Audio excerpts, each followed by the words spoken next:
It's been a little while since we saw a compact camera from DJI, and they have come out with this one right here. This is the all-new DJI Osmo Nano. And when I say it's been a while, yes, it has been a very long time since DJI released this one here. This is the DJI Action 2, which came out in 2021. And when the Action 2 was released, this definitely was a game-changing type of camera. And most recently, when it comes down to some of these really tiny cameras, we of course have to bring up this one right here, which is the Insta360. This is the Go 3S, as well as this one, which is the Insta360. This is the Go Ultra. And with so many compact action cameras, of course, we cannot forget some of the more traditional action cameras, which we have here. DJI Action 5, GoPro Hero 13, as well as the Insta360 Ace Pro 2. In this video, I want to talk a little bit more about the Nano. What are the specs? Why is this so different than some of the other ones? We, of course, have a bunch of unique features about this. And more importantly, there's a bunch of little quirky things about this camera that we will talk about in this video. Now, why are these really small cameras getting so popular? Well, for me, as far as my use case, I will normally just try to use my phone as much as possible. However, when it comes down to anything that deals with action, or even this, if you're gonna put this in the water, I don't like using my phone for any of those. I like documenting almost everything I do, and having a small compact camera just like this, which shoots 4K up to 60 frames a second. And being a tiny action camera, this by itself can actually go underwater up to 10 meters. It just makes capturing everything you do super simple. And if you want to throw this onto your chest, you want to put it onto something like your helmet or your hat, this thing only weighs 52 grams, so it makes it nice and easy to just place this pretty much anywhere. Now, when you unbox the Nano, you will notice we have two separate modules. The camera by itself, as well as this right here, which is the Multifunctional Vision Dock, which allows you to then pop it together just like this. Once you put it together, now it kind of feels like a standard action camera. All you do is have to put a DJI mount on there, little magnetic mounts, and now you can pretty much use this as a standard action camera. You have your preview screen here on the very back. Again, one thing that's nice about DJI, all the menus look the same, so you're in that same ecosystem as you would feel like when you are using something like the Action 5, the Osmo 360, Pocket. All of the menus look and feel the same. Now, when it's hooked up this way, I can of course preview from the back if I'm trying to shoot some action. Then if I want to go into vlog mode, all I have to do is take this off the top, turn it around, and now I can have the screen, the Vision Dock, now pointed towards me, so I can actually preview myself while I'm out there vlogging. When making that switch, it did take me a second to get used to actually detaching the camera and flipping it around. It was kind of reminding me of when I was using the Go 3S. If I were to use a camera by itself, I would use it this way, where I would have the screen on here in the back. Then of course, if I wanted to go into vlog mode, I would then pop this screen up and then use it like this in vlog mode. Next, let's talk about sensor size. Here on the Go 3S, we have 1/2.3 inch. Here on the Insta360 Go Ultra, we have a 1/1.28 inch CMOS sensor. And here on the Nano, we have a 1/1.3 inch sensor. All right, taking a little evening stroll. It's about 30 minutes after sunset. But the one thing that is nice about the DJI Nano is that it has the super night mode. And as you can see here, putting them side by side, definitely see a difference. Now, the one thing with the Insta360, the Ultra, the Go Ultra, it also has a night mode. Theirs is called a pure video mode. The other ones, I got the Action 2 up here, as well as the Insta360 Go 3S. Both of those are pretty dark. I look like a silhouette in my video or in the screen. But the DJI Nano, as well as the Go Ultra, look pretty good. How does it look as far as low light? Again, it's about 35 minutes after sunset. Next, we'll jump back to those touchscreens. Here on the Go 3S, we have a 2.2 inch touchscreen. Here on the Ultra, we have a 2.5 inch touchscreen. And on the Nano, we have just under 2 inches on this OLED screen. We have a nice big camera and sensor here, the 1/1.3 inch, which is a very similar size sensor that they have on a lot of their other action cameras, as well as their drones. On the very front and the sides, we do have some microphones, and here at the very bottom, we do have those connectors which hook up to this right here, which is the Multifunctional Vision Dock. If you're familiar with traditional action cameras, we have the DJI Action 5 here, which has the back screen, so you can kind of think of it as the back screen, which is just kind of removed from the Action 5, and then tossed onto the bottom of the Nano, and there you go. This is what it looks like, the Action 5 next to the Nano. So you do have a more all-in-one package here with the Action camera. However, you don't have that option to disconnect it and have a smaller, lighter camera that you can mount in different places compared to this. What's really nice about this Vision Dock here at the very bottom is that we also have the power button, a separate power button on this one, as well as one here at the very top of the camera. So if you are separating the cameras, you can still have this mounted to something like your chest, or it can be out there in the field being used, and you can monitor what the camera sees here while I'm on the side. It was pretty cool monitoring what my kids were seeing, because they were using this on a water slide and I was on the ground just watching their point of view. So it is cool that you're able to see what the camera sees. Now, the one thing I did notice though, when I was using the Vision Dock, when they were out there playing, is that once they went down the slide, I wanted to see if I got the shot or not. So I went down to the Vision Dock itself to see if I could preview it.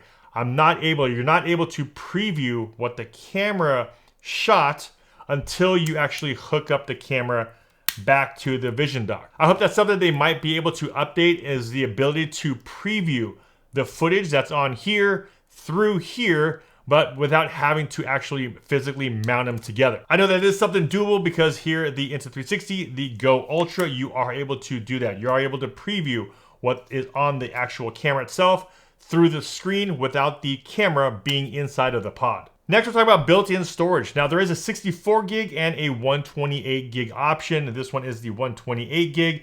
And as far as usable footage, you actually have 107.6 gigs that are usable as far as storage goes on the camera itself. Now, if you want to expand out the storage, you have a microSD slot right here on the side. So you can actually put in a memory card on the side here. In order for you to export your footage from your camera to the SD card here, all you have to do is go onto the memory, swipe over, and you can see there's an option here that says export to SD card. Once you select that, it'll then transfer all the footage from the Nano, from the camera itself. It'll then transfer it over onto that microSD card, and then it'll clear that space here on the camera. Jumping back over to the camera, like I mentioned earlier, we're able to shoot 4K up to 60 frames a second. And if you're familiar with DJI's menu system, we do have all the options here. We have RockSteady, you have HorizonBalance, and when it comes down to the field of view, you have standard, wide, as well as ultra wide. All right, doing a little field of view test. And what's funny is that the older one, the DJI Action 2, probably has the widest field of view. And going down the line right now, it looks like it's the DJI Action 2. And then we have the Ultra, Insta360 Ultra. Looks like it's a little bit wider field of view. Then it goes into probably the DJI Nano, Osmo Nano, and then the most narrow one would be the Insta360 Go 3S. Now all of them are set to their widest setting, shooting 4K 30 on all of them. And I'm holding this out probably about 1.5 feet away from my face right now. So this is the wide view on all of them. How does that look?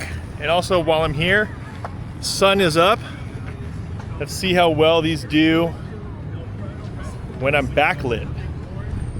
This is the sun. Let's see how the dynamic range is looking on all these cameras right now. Put that sun right behind me. Let's see how that dynamic range looks. As far as slow motion goes, we do have 4K up to 120 frames a second, which is a really nice option. Also, if you were to drop it down to 1080p, you're able to go 1080p up to 240 frames a second.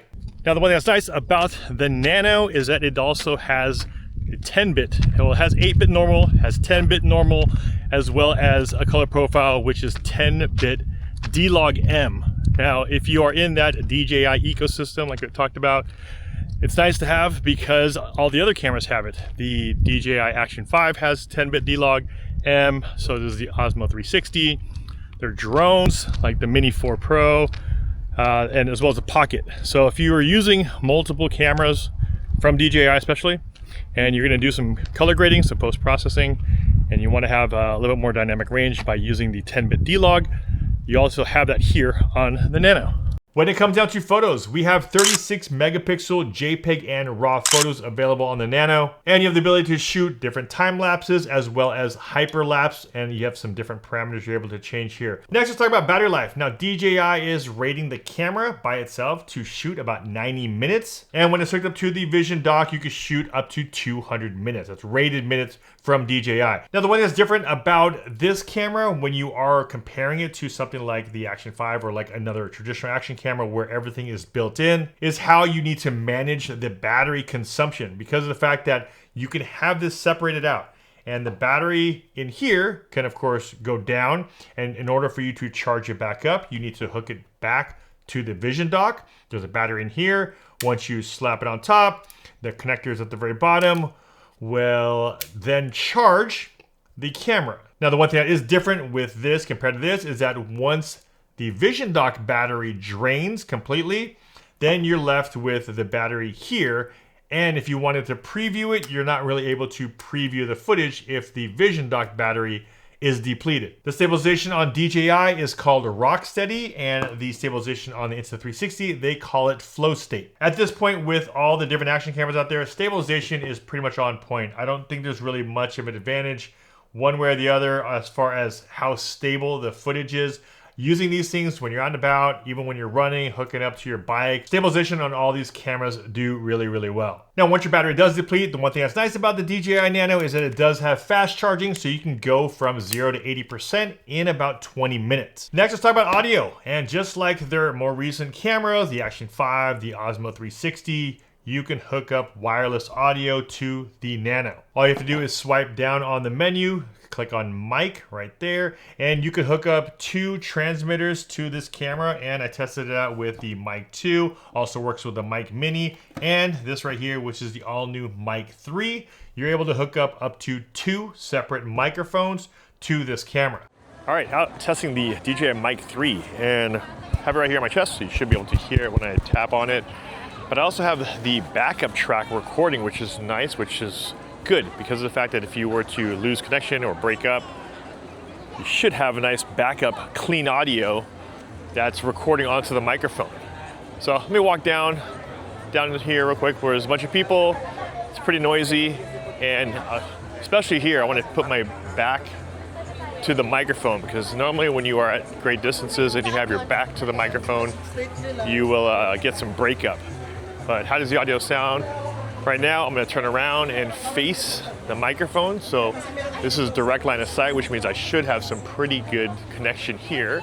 Again, if you do have other DJI cameras, it just makes it nice and easy for you to have maybe one mic set up, and you can use them for your Osmo 360, the Osmo Action 5. You can use it now for the Nano, and just like this too, the quick release. Quick release works on all of the action cameras, the Action 2, 3, 4, 5, and it also works on the Osmo 360, and it works here on the Nano, of course. And speaking of some of the other accessories available, I did talk about the bite mount. This is actually from the Osmo 360. I just threw it onto this little mini tripod here, which works really well. It's just a little tiny vlog setup. But they also have accessories like this one, which is a head strap. And they also have this, which is a nice little protective case for the camera by itself. So it gives you a little added security there, but it still has the ability to charge at the very bottom. Now, once you're done shooting, there's a couple different ways for you to pull the footage off of your camera. First and foremost, you can easily go onto the DJI Mimo app. You can see all of your camera roll here from the actual Nano itself, and you can download it directly to your phone. Once you do that, you of course have the ability to go into all of the editor options here, and they have a bunch of presets that allow you to now make some unique types of videos, and all you have to do is use the templates that are built into the app. Next way would be to pop open this door here on the side, and where you put that SD card, you can now hook up a USB-C to your computer, and you can download the footage that way. You can actually pull it directly from the card itself, as well as the internal storage that's on the camera. Now, something important to note here is that this camera alone is going to be waterproof. You can take this down up to 10 meters in depth. However, the Vision Dock is not submergible. This is not waterproof, only the camera itself. And like I said, I am comparing these mostly because of the fact that these all have removable cameras. We can remove them from the pods, and here we can actually remove them from the Vision Dock, which they have here. First one over here, we have the Insta360 Go 3S camera by itself. Comes in at 39 grams, and then when you hook it up to the pod, it comes up to 134 grams. Now let's jump over to the Ultra. Now the Ultra does have, I have a new lens on here. It's a little bigger lens. It's an aqua lens. So I cannot find my original lens, but we will throw that on there. That comes out to 58 grams to 166 grams. All new Osmo Nano. Camera by itself, 52 grams, and with the Vision Dock, comes out to 124 grams. And there it is, guys. The all-new DJI Osmo Nano. If you want to have a standard action camera style setup, you can just hook it up like this. And if you want to vlog with it, you can easily flip that around. And then if you wanted to go portable, disconnect it here, and now you can toss this on, have a bunch of different perspectives with a smaller camera. Toss it onto something like this, a suction cup mount, put it onto your chest mount, your helmet mount. Let me know what you guys think about the all new modular DJI Nano. How does that compare to something like an Osmo Action 5 or some of the other smaller portable action cameras that are on the market, like the Insta360 Go 3S, as well as the Ultra. Also, like I mentioned earlier, if you guys want to see my full comparison videos between this camera and more in-depth on the Go 3S and the Ultra, make sure you guys are subscribed to the channel. I'll be posting those videos soon. As always, if you guys got some value from this video, a big like would be much appreciated. This is Ultra Stasio with FlytPath.com. I'll see you guys in the next one. Take care.